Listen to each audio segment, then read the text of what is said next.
pulis! Kumakalat ngayon sa social media ang kuhang video ng isang Pinay na sinasaktan ng amo ang OFW kasambahay sa pampublikong lugar sa gilid ng MTR station sa Hong Kong. Sa post ng isang Pinay, nakatayo umano siya sa MTR station dahil kukunin siya ng kanyang amo at napansin umano niyang isang Pinay na umiiyak sa gilid habang nakatayo sa harapan ang amo. Nakaalis na lang daw siya ay umiiyak pa rin daw si kabayan. Hanggang sa nakabalik na lang daw siya sa MTR station ay andoon pa rin si kabayan panay ang iyak. At nakikita umano niya mismo kung paano sinaktan ng amo itong si kabayan. Sinipa-sipa daw ito, sinabunutan at sinuntok-suntok at hinila pa ang buhok. At rason umano ng amo, may saltik daw siya sa pag-iisip kaya daw niya sinaktan itong si kabayan. Narito sabay-sabay natin panoorin ang buong video.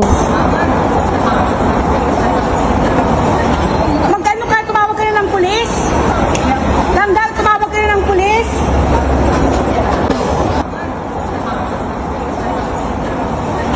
Magkano ka? Tumawag ka na ng pulis?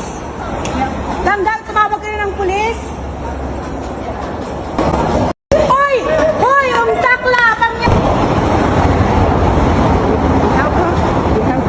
Yes, yes, ma-help her.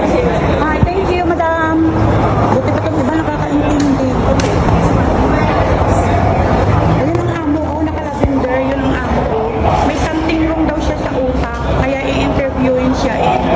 Ayan yung, buti na lang dito yung mga pulis talaga is, ang bilis ng response. Tumawag kasi si kabayan. Ayan ang mga dapat sa mga yan ang mga dapat sa katulong.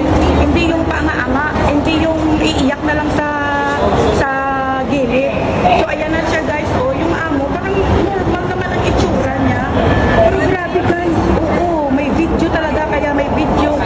Yung isa kong kasama na Chinese, may video at may video na prueba talaga guys na nakunan siya, na binubugbog na yung maid.